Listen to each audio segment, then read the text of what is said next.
ശ്രീ ബേസിൽ പാറേക്കുടി, നമ്മൾ രണ്ട് ചർച്ചകളിൽ ഇതുമായി ബന്ധപ്പെട്ട് ഒരുമിച്ചിരുന്നിട്ടുണ്ട്.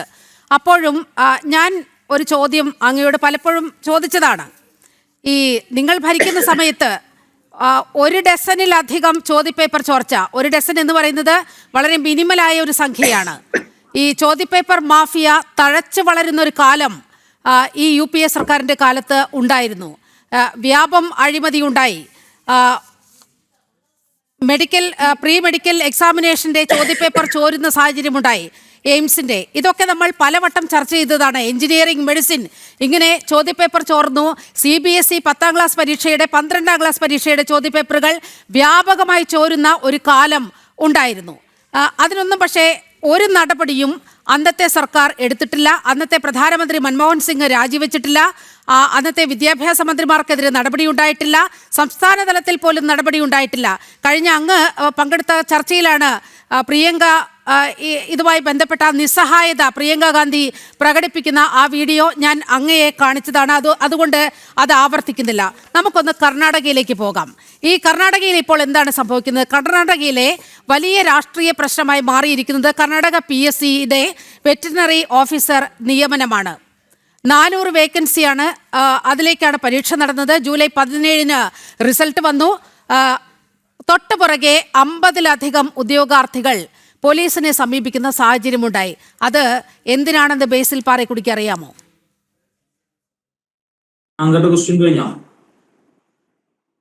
അങ്ങേക്ക് അറിയാമെങ്കിൽ മറുപടി പറയൂ.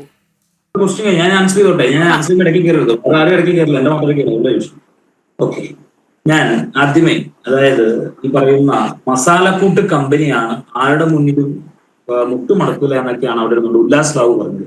ഉല്ലാസ് ബാബു ഇത് മസാലക്കൂട്ട് കമ്പനിയുടെയോ ആരുടെ മുമ്പിലും മുട്ടുമടക്കില്ല എന്ന് പറഞ്ഞപ്പോൾ നമ്മൾ സാമാന്യ ഒരു എന്താ പറയുക, ഒരു കോമൺ ആയിട്ടുള്ള നമ്മൾ ഒരു സമൂഹത്തിൽ സാമാന്യ ബോധം നമ്മൾ ചിന്തിച്ച് നമുക്കറിയാം. ഇന്ന് ആ സമരത്തില് സാലി എന്ന് പറയുന്ന ഒരു പയ്യൻ, 19 വയസ്സ് പ്രായമുള്ള ഒരു പയ്യൻ, അതായത് ഡൽഹിയിൽ ടാക്സി ഡ്രൈവറായിട്ട് പാർട്ട് ടൈം ജോലി ചെയ്യുന്ന ഒരു പയ്യൻ, പോലീസ് കോൺസ്റ്റബിൾ എൻട്രൻസ് എക്സാം എഴുതിയൊരു പയ്യനാണ്. അതിൽ എന്തായി, അതിനവൻ ഇരയായിരുന്ന ഒരു ആളായിരുന്ന ആള് ഈ പറയുന്ന ജന്തർമന്ദറിലെ സമരത്തിനെത്തി കഴിഞ്ഞപ്പോൾ എല്ലാറ്റും തോക്കുകൊണ്ട്. ശ്രീ ബേസിൽ, അങ്ങ് പറയുന്നത് വ്യക്തമാകുന്നില്ല. പറയൂ. അങ്ങ് പറയുന്നത് വ്യക്തമായി കേൾക്കാൻ കഴിയുന്നില്ല, അതുകൊണ്ടാണ് സംസാരിച്ചത്. ഓക്കെ. അതായത് ഇന്ന് ഡൽഹിയില് മസാലക്കൂട്ട് കമ്പനി ആരുടെ മുന്നിലും മുട്ടുമടക്കില്ല എന്ന് പറഞ്ഞുകൊണ്ട് ഉല്ലാസ് ബാബു ഒരു സ്റ്റേറ്റ്മെന്റ് പറയണ്ടേ. ഉല്ലാസ് ബാബുവിനോട് ഒരു കാര്യം പറയാം. അതായത് ഒരു കോമൺ ഇൻഡിവിജ്വൽ എന്ന രീതിയിൽ, സാമാന്യ ഒരു മനുഷ്യത്വമുള്ള ഒരു മനുഷ്യൻ എന്ന രീതിയിൽ ഞാൻ ഒരു കാര്യം പറയുന്നത്, സമരത്തില് സാലിഹ് എന്ന് പറയുന്ന ഒരു 19 വയസ്സുകാരൻ പയ്യൻ, അവനവിടെ ഡൽഹി ടാക്സി ഡ്രൈവറായിട്ട് പാർട്ട് ടൈം ജോലി ചെയ്യുന്ന ഒരു കുട്ടി, അദ്ദേഹം പോലീസ് കോൺസ്റ്റബിൾ എക്സാം എഴുതിയിരുന്നു. എക്സാമിൽ അദ്ദേഹം എലിജിബിൾ ആയിരുന്നു. അദ്ദേഹം അത് ലീക്കായതിന്റെ പേരിൽ, അതിന്റെ ഇരയായതിന്റെ ആള് ഡൽഹിയിലെ ജന്തർ മന്ദറിൽ സമരത്തിന് വന്നപ്പോ പെല്ലറ്റ് തോക്ക് കൊണ്ട് അവനെ വെടിവെച്ചിട്ട് ആ പയ്യന്റെ ഇടത്തെ കണ്ണിന്റെ കാഴ്ച ഉൾപ്പെടെ നഷ്ടപ്പെട്ടു. ഇനിയിപ്പോ ഞാൻ പറയുമ്പോൾ ചിലപ്പോൾ പറയുമായിരിക്കും ബേസിൽ വെറുതെ ഉണ്ടാക്കി പറയുന്ന കഥയാണ് എന്നൊക്കെ ചിലപ്പോൾ ഒരു പക്ഷെ എന്ത് ചെയ്യുമായിരിക്കും, നിങ്ങൾ പറയുമായിരിക്കും. ഇതാണ് ആ കാഴ്ച. ഇങ്ങനെ വരെ പോലീസിന്റെ നരയാട്ട് നടന്ന സ്ഥലമാക്കി മാറ്റി, കലാപഭൂമിയാക്കി മാറ്റി. അപ്പൊ പോലീസിനെ എന്തോ ചെയ്തു, അത് ചെയ്തു. ഇങ്ങനെയുള്ള നരയാട്ട് ഈ പയ്യനെങ്കിൽ എന്ത് പ്രൊവോക്കേഷൻ ചെയ്തിട്ടാണ് ഇങ്ങനെയുള്ള നരയാട്ട് ചെയ്തിട്ട് അതിന് ന്യായീകരിക്കുകയല്ല ചെയ്യേണ്ടത്, മറിച്ച് ജനങ്ങളോടൊപ്പം ഇങ്ങനെ ഒരു സമരം ഇങ്ങനെ നടന്നിട്ടുണ്ടെങ്കിൽ ആ സമരത്തിനെ എന്ത് ചെയ്യുക, ഐക്യദാർഢ്യം പ്രഖ്യാപിക്കുകയാണ് ചെയ്യേണ്ടത്. പിന്നെ കേന്ദ്ര മന്ത്രിസഭ 10 കോടി രൂപ വരെ ശിക്ഷ ലഭിക്കുന്ന രീതിയിൽ നിയമ നടപടി ഉണ്ടാക്കി എന്നൊക്കെ പറഞ്ഞു.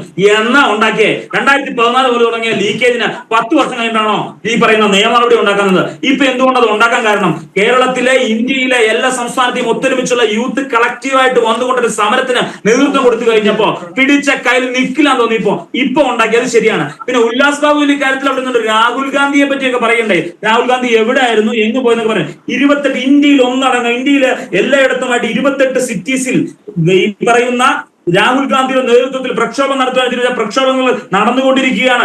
5-ൽ പരം ബഹുജന റാലികൾ നടത്തുവാനായിട്ട് തീരുമാനിച്ചു. പിന്നെ രാഹുൽ ഗാന്ധി ഇന്ന് രാജ്യത്തോട് അദ്ദേഹത്തിന് അത്രയും കമ്മിറ്റ്മെന്റ് ഒന്നും ഉല്ലാസ് ബാബുവിന്റെ പാർട്ടിക്കാർക്കും ഇല്ല. ഉല്ലാസ് ബാബു സ്വന്തം കുടുംബത്തിലുള്ള സ്വന്തം അച്ഛനെയും അച്ഛന്റെ അമ്മയൊക്കെ നഷ്ടപ്പെട്ടത് കൊടും ക്രിമിനലുകളാൽ ഈ പറയുന്ന ജീവൻ നഷ്ടപ്പെട്ട രാഹുൽ ഗാന്ധിയിലേക്ക് വിഷമം പറഞ്ഞാൽ നിങ്ങൾക്ക് മനസ്സിലാവില്ല. ജാതിയുടെ പേരില് മനുഷ്യരെ ഭിന്നിപ്പിച്ച, ജാതിയുടെ പേരിൽ വോട്ട് മേടിക്കുന്ന നടക്കുന്നു. അതിന്റെ ക്രെഡിബിലിറ്റിയും അതിന്റെ രാഹുൽ ഗാന്ധിയുടെ മനസ്സിലെ വിഷമം പറഞ്ഞാൽ മനസ്സിലാവില്ല. അപ്പൊ രാഹുൽ ഗാന്ധി മുന്നിട്ടിറങ്ങി പ്രൊട്ടസ്റ്റ് നേതൃത്വം കൊടുത്താണ് രാഹുൽ ഗാന്ധി ടൂർ ശരി ശരി ശരി ഒരു സെക്കൻഡ് ഞാൻ ഒരു ഇടവേള എടുക്കുകയാണ്.